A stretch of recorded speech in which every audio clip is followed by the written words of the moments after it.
आज 17 जून है, जो कि विश्व मरुस्थल और सूखा रोकथाम दिवस के रूप में मनाया जाता है। इस बार 28वां विश्व मरुस्थल और सूखा रोकथाम दिवस मनाया जा रहा है और इस साल की थीम है एक साथ सूखे से ऊपर उठें। जलवायु परिवर्तन पर दुनिया के सभी देश बहुत चिंतित हैं। मौसम और आपदाओं की लगातार घटनाओं ने दुनिया भर के लोगों की चिंताएं बढ़ा दी है। इसे पृथ्वी से मनुष्यों के लिए एक मजबूत चेतावनी का संकेत कहा जा सकता है। पर्यावरण और जलवायु के मुद्दों को अब नजरअंदाज नहीं किया जा सकता। बढ़ती जनसंख्या के पोषण के लिए समय की पुकार यही है कि बेकार पड़ी ऊसर, बंजर एवं मरुभूमि को कृषि योग्य बनाया जाए। वर्षा जल का संग्रहण ज्यादा से ज्यादा पौधरोपण करें और उपजाऊ भूमि का क्षरण होने से रोका जाए। तो ये सब कैसे करें?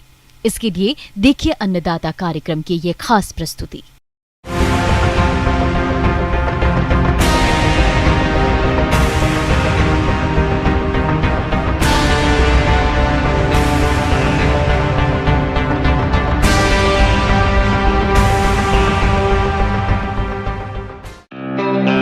हवा और पानी के साथ मिट्टी 3 प्रमुख प्राकृतिक संसाधनों में से एक है। अगर ये किसी तरह से प्रभावित होते हैं तो जीवन पर असर पड़ता है।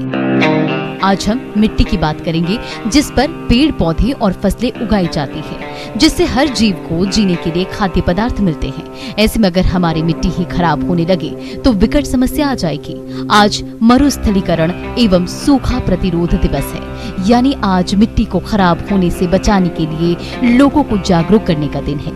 मरुस्थलीकरण भूमि कटाव की ऐसी परिघटना है जिसमें प्राकृतिक क्षमता और पारिस्थितिकी तंत्र पर विपरीत प्रभाव पड़ता है या आर्थिक सामाजिक व्यवस्था को बदल देता है, जिससे लोगों की जीविका पर संकट खड़ा हो जाता है। इसलिए विश्व स्तर पर मरुस्थलीकरण के प्रति जागरूकता लाने के लिए संयुक्त राष्ट्र द्वारा 1995 में हर साल 17 जून को विश्व मरुस्थलीकरण एवं सूखा प्रतिरोध दिवस के रूप में मनाया जाता है। विश्व में भूमि का मरुस्थल में परिवर्तन होना गंभीर समस्या और चिंता का विषय है। भारत में भी यह चिंता लगातार बढ़ रही है। इसकी वजह यह है कि भारत की करीब 30% जमीन मरुस्थल में बदल चुकी है। इसमें से 82% हिस्सा केवल 8 राज्यों राजस्थान, महाराष्ट्र, गुजरात, जम्मू एवं कश्मीर, कर्नाटक, झारखंड, ओडिशा, मध्य प्रदेश और तेलंगाना में है। Centre for science and environment द्वारा जारी state of environment in figures 2019 की रिपोर्ट के मुताबिक 2003 से 2005 और 2011 से 2013 के बीच भारत में मरुस्थलीकरण 18.7 लाख हेक्टेयर बढ़ चुका है। सूखा प्रभावित 78 में से 21 जिले ऐसे हैं जिनका 50% से अधिक क्षेत्र मरुस्थलीकरण में बदल चुका है, जिसे रोकना और फिर से उर्वरता की ओर मोड़ना होगा। पर्यावरणीय संबंधी एक अन्य प्रमुख खतरनाक समस्या जमीन में पानी जमा होने और जमीन में लवणता और क्षारता बढ़ जाने की है।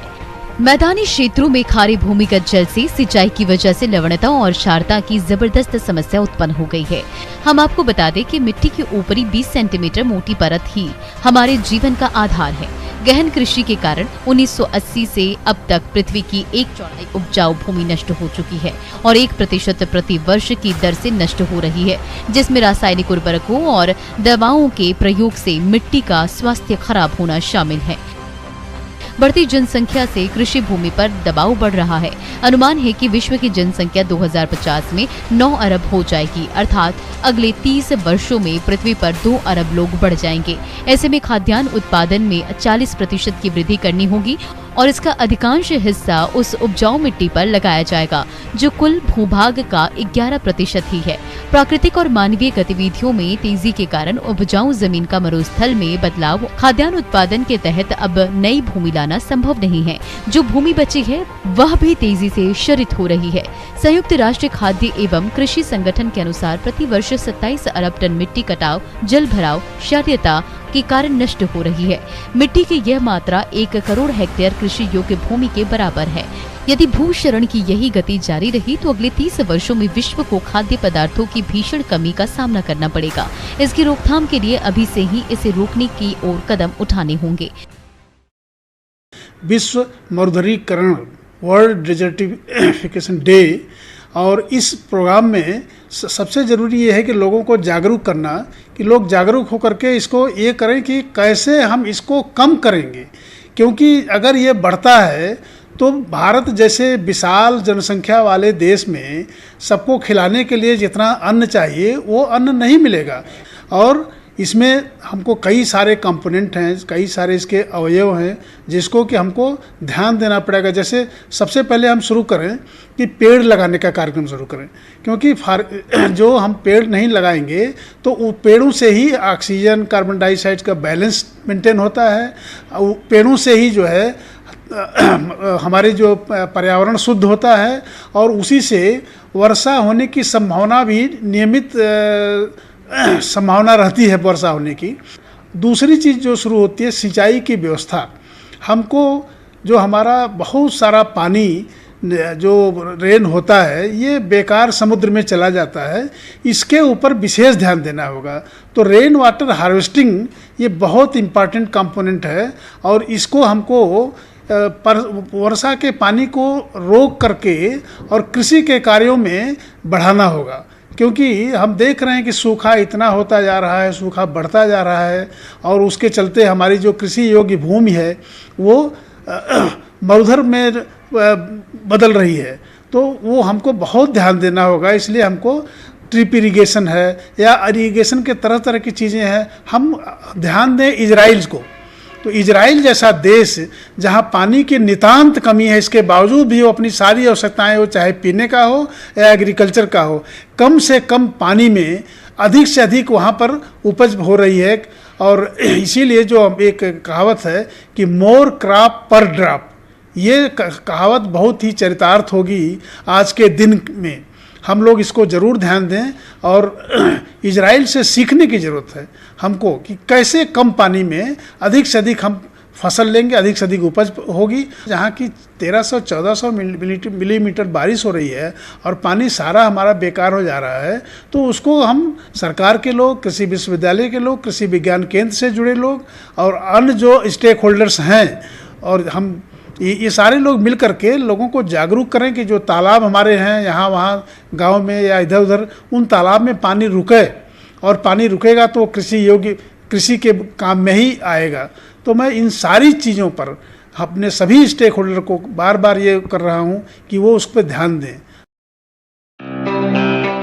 किसान स्तर और सामुदायिक स्तर पर भूमि का संरक्षण करना हर मानव का कर्तव्य है, जिसमें मृदाओं और जल संरक्षण के कार्य को जिम्मेदारी से करना होगा, जिसमें भूमि का समतलीकरण करना होगा, जिसमें ऊंची और नीची भूमि पर भी फसलें ली जा सके। साथ ही सिंचाई जल के अनावश्यक बहाव और जमाव की बर्बादी को रोककर एक समान सिंचाई की जा सके। कम वर्षा वाले और कम ढालदार क्षेत्रों में मेड़ बनाकर मिट्टी और जल के अपवाह को रोके। जल संरक्षण के लिए जरूरी उपायों को अपनाएं, सिंचाई के तरीकों में बदलाव करें, जिसके अंतर्गत ऊंची नीची खेतों में मेड़ बनाकर सिंचाई करें, पाइप द्वारा सिंचाई करें, हो सके तो सिंचाई के इन तरीकों से भी बचें और ड्रिप स्प्रिंकलर और रेनगन से सिंचाई करें। पानी की उपलब्धता के आधार पर फसलों का चयन करें, अधिक से अधिक जैविक खादों का प्रयोग करें, रासायनिक उर्वरकों का प्रयोग बहुत जरूरी होने पर ही करें और संतुलित मात्रा में ही करें। कीट रोग और खरपतवारों के प्रबंधन के लिए रसायनों के प्रयोग से बचें और समेकित उपायों में सही फसल चक्र अपनाएं। गर्मी में खेत की जुताई करें, यांत्रिक तरीके अपनाएं और जैविक तरीके अपनाएं। धरती पर हरियाली बनाए रखने के लिए पेड़ जरूर लगाएं और अनावश्यक पेड़ों की कटाई न करें। तेज हवाओं के झोंके से खेत की उपजाऊ मिट्टी को उड़ने से रोकने के लिए खेत के चारों ओर वायु रोधक पेड़ लगाएं। ये सब कार्य हमारे किसान भाई और आम नागरिक अपने स्तर पर कर सकते हैं। इसके अलावा कई सामुदायिक संगठनों, सरकारी और गैर सरकारी संगठनों ने योजनाओं को प्रारूप दिया है, जिनका क्रियान्वयन भी हो रहा है। तो किसान भाइयों, विश्व मरुस्थल दिवस के अवसर पर भूमि सुधार और विकास के क्षेत्रों में अभी कई राहें तय करनी बाकी है और कार्यक्रम की आज की कड़ी उसी राह की एक छोटी सी कोशिश थी। आगे भी इसी तरह की कोशिशें हम जारी रखेंगे और हम उम्मीद करते हैं कि हमारी सोना उगलने वाली मिट्टी हमेशा हरी भरी रहेगी, क्योंकि धरती की खुशहाली में ही देश की प्रगति है।